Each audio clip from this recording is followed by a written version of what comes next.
offer a guarantee, so there's no risk to call. For free information on how to get debt-free faster than you thought possible, call now 1-800-300-7509. 1-800-300-7509. State Farm, this is Bill. You finally got me, Bill. What's that, Rick? The Clark Street crater, the mother of all potholes. Oh. Yeah, year after rim-wrecking year, it's tormented the people of this town. They try to fill it, but it always returns. It got me good. But you know, State Farm's got you too. You hear that? You ain't nothing! You trash-talking a pothole? Yes. Yes, I am. Go with the one that's here to help life go right. State Farm. Talk to an agent today. Hello, friends. This is Thomas Johnson from Joe's Seafood Prime Steak and Stone Crab. Need a great idea for lunch or dinner? Your best bet is Joe's, one of the most popular dining destinations on the Strip. Joe's provides the ideal setting for private parties with accommodations for up to 150 guests. Stop by to see us at the Forum Shops at Caesars and ask for Thomas Johnson, your maitre d'. And Ralph Michaels, Dave Cokin, All right, Platinum. Thanks, Jason Simbal, by the way.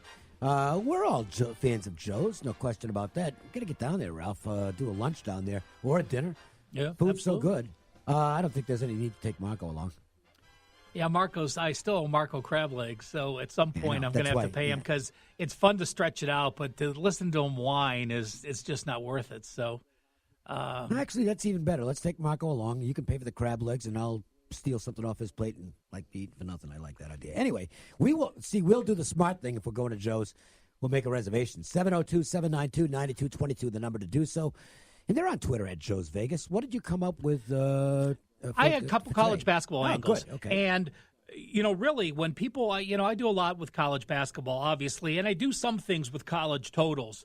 And there are so many teams that have different home-road dichotomies that you really have to pay attention and not look at a team's over-under record for the season, but break it into home and away as well. Yeah. And two of those situations tonight, San Diego State, now 45-13 over-under their last 58 games on the road, 77%. Which way? To the over on the road. Okay. Well, it makes sense because they don't play the same style. They don't have that. They don't have that impressive defense, right. And obviously they went up tempo this year some more anyway in the second season of the coach. And St. Mary's, this is no surprise, 14-41-2 over under their last 55 games. They're just a team home or away. They slow the pace, and they're just a great under team. A great game tonight against San Francisco. Big game. That's a huge game. St. Mary's to be a dog is semi-surprising. And I happen to agree with it, too. Kyle Smith's got himself a nice team at San Francisco this year. This is a really big game for the Dons, who actually are trying to position themselves for an at-large. Yeah. They've got a shot. I mean, this is a really big game. They need this win at home to jump over St. Mary's and be that number 2 team after Gonzaga. The WCC is strong enough this year so that I think they're going to get a second bid. And I think it's probably going to be San Francisco or St. Mary's. But San Francisco is in better position than St. Mary's, much better position. I don't know that St. Mary's has enough on their at-large resume to get there. And can't get swept against St. Mary's, though. Can't get there. No. So they need this game tonight. All right. Let's talk some wild card action. And let's get an idea of maybe some trends that might apply this weekend to some specific games. I've got 4 angles, and again, I'm not on these sides. I'm not saying bet a team because of them. But if it gets you thinking about some situations and what happens in those situations, it may help you make a team stronger. One was the Joe's angle of the day I just want to mention again today. Away teams off a home game. So that means in your regular season final, you are at home. You're not having to play back-to-back games. That applies to Seattle. When the lines between the sixes, they're 33-18, 65% a play on Seattle. When the lines between the threes, this goes back all the way since 2008, they're 10-3 against the spread, 77%. So Seattle does fit on all the parameters. Correct, even in that smaller parameter. And now, when you say how teams have done off multiple wins and multiple losses, we talked about it in the Bowls, and that did awesome this year. Yes. But it's not the same in the NFL. There are no angles that if you lost your last game or if you lost your last 2. But road teams that played their final game on the road as well are 19-43 straight up. So who do we have here? Indiana. We have the Colts. This is the only team. Fade the Colts. Okay. 19-43 straight up 22, 37, and 3 against the spread. That's all the way since 1980. So you've got a 30-year body of work, a 40-year body of work in that. And it averages 1 or 2 plays a year, and there's 1 this year. Yep. Road playoff teams off a shutout win. That's Philadelphia. Right. Doesn't happen that often. No. 2-9 straight up in ATS. So you would. That's just surprising. Any road team. Any road playoff team that won the regular season finale in a shutout. Doesn't matter if they're a favorite or a dog. Nope. So, again, that's to fade Philadelphia in that role. And when people say, are there home scenarios? Are there road scenarios? I do want to mention this. Home teams since 2013, 24, 23, and 3. 500. That's toss 0. up. Yep. Home favorites of 7 or more, 7 and 11 against the spread. But when you get home teams of 10 or more, there's only been 4 home teams of 10 or more in the last 7 years. They are 4-0 straight up in ATS. We have none of those this week. No. But in case that happens, those are general playoffs, not just the wild card round in the first round. Safe to say we will not have a double-digit favorite in any playoff game this year. Yeah, you are correct. I don't see any possibility of that. Yeah, I mean, with San Diego with the LA Chargers being a wild card, that's not going to happen. The worst team, Philadelphia? I guess. Well, I guess so. In terms of power rating, I guess. And if they went Eagles. to New Orleans, they're not going to be double digits. They'd be 8. Maybe even with the fact that they're the defending champions and have gotten on a roll. And they would have won a couple games to get there. I think it'd be less than that, actually. Yeah. If the Eagles win this game, there's going to be a groundswell of support for them to be, okay, here we go. Here we go again. They're going to do it again. And I'm not exactly going to go run headlong into trying to buck that. I mean, this team clearly has a different mentality right now than they did for most of the regular season. They finally have taken that, and believe me, I know it's an overused cliche, but it really did apply this year. This team had a massive Super Bowl hangover. Massive. They finally have gotten rid of that, and they're playing kind of like we saw the Eagles play last year at this time. And that's why I haven't made a play, and I don't think I'm going to make a play on this Eagles-Bears game, but that's why I was a little surprised this line got to 6, to be honest with you. That's because those people who believe that the Eagles are now back to where they were last year, or at least close to it, they're going to be taking those points. Now, you can always say things after it happened and after they finished what they did. But I remember going back and listening to the announcers when they played the Rams and Foles took over. Yep. They talked pregame what a difference the locker room had, and they had a positive attitude that they could do it again with Foles there. And this is before they went and beat the Rams and did what they did. So when those announcers can see that kind of difference and the players are talking like that, this isn't made up or, hey, we can do this again. It is truly felt amongst them. It's one of those hard-to-explain intangibles because if you're comparing talent, there is no comparison. Carson Wentz is clearly 4 points better? In every aspect of the game to Nick Foles. He's more mobile, even coming off the injury. He's got a better arm. And he's just a lot better quarterback. But there's something magical about Nick Foles in big games with the Philadelphia Eagles, and you can't deny it at this point. He's won them all over the past 2 years. Perfect. And I got to tell you, I'm not going to go against the Eagles in this situation. My numbers say the Bears are going to win this game by about 6 points. It's right about the number. So it's an upset on my numbers if the Eagles win this game, but it's really not an upset in my mind if they do. They're a scary team right now.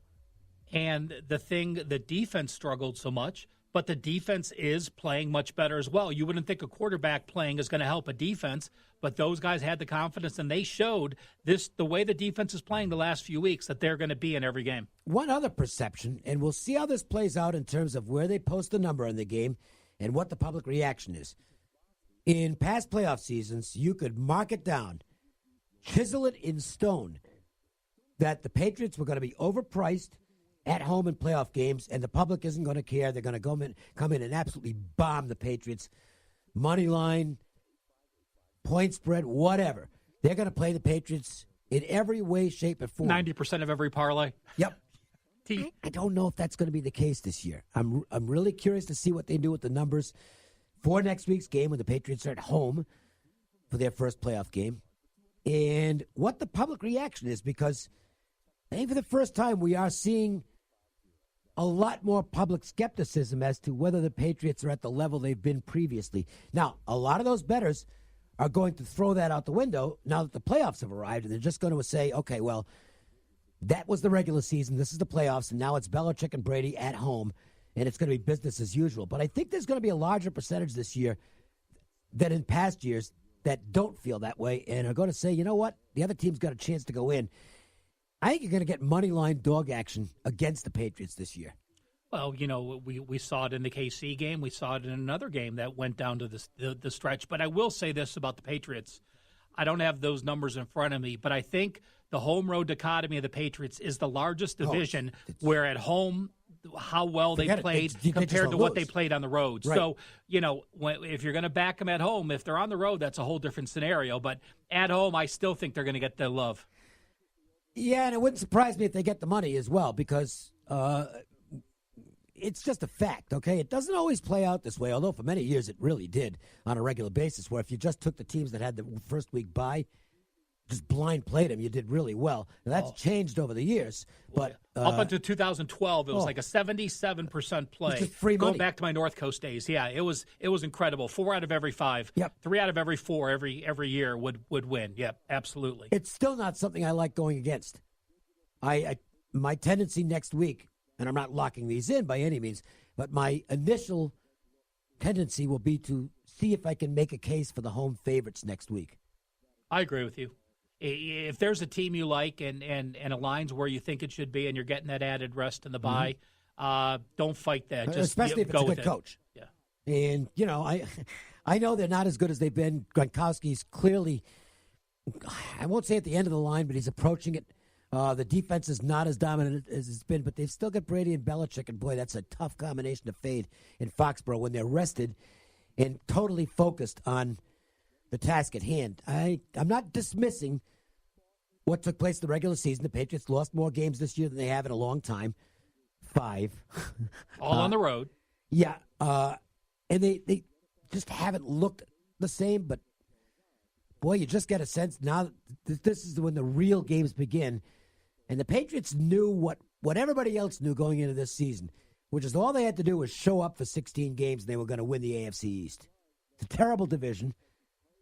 3 sub-500 teams, which has been the case on a regular basis. And you just wonder how much of this was New England just coasting in the regular season. And I'm not going to dismiss that as a possibility. Well, we've seen some things we haven't seen. The Twitter universe knew what the New England Patriots were off a loss. They went to Pittsburgh, they lost again. So there are chinks in that armor where in the past they haven't. Alpha loss, and they might have played light. They didn't embarrass themselves. They came back and win. So, I agree with you, but we have some strong wild card teams this week. Yeah. So as you said, none of these are pushovers. The lines are going to be. It's going to be rare to have potential to have all these lines under 7, which normally you have multiple lines between a touchdown and double digits in the second round. This is how good the playoffs are this year. There are 12 teams in, and obviously you can make a stronger case for some than others. But I think you can actually make a case for virtually all 12 teams as to how they have a chance to get to the Super Bowl and not be looked upon as being insane. I mean, even to me, who's the weakest team? In terms of going all the way, I probably think Dallas. I think Dallas is, to me, they're personally the least likely to be able to get to the Super Bowl. But I wouldn't rule it out. Even the Cowboys don't look like that long a shot to me. Yeah, I mean, you get past this week, and then who you have, and that's it. And how many times can you say? I was on a radio show, and he asked me, of these four games this week, who would you bet to go to the Super Bowl? And I said the Chargers. And so you have a wild card team. The wild card's only won the Super Bowl once. But if the Chargers made it there, people wouldn't blink at all. No, it's going to be a lot of fun. It's going to be great for betting, and hopefully we'll be on some winning sides. We'll take a break. We'll come back. Tonight's marquee matchup, it is the Rockets and Warriors. We'll look at that game next. the Las Vegas Sports Line. When it comes to dependability in car batteries, no one beats Interstate Batteries. Interstate Batteries has been providing outrageously dependable starting power for over 65 years. With over 200,000 dealers nationwide, there's one near you. Just click on interstatebatteries.com. The IRS finally caught up with Louie. I hadn't paid my taxes in 8 years. I owe the IRS a lot of money. Louie was in deep trouble. We're going to take your house, put a lien on your bank account, garnish your pay.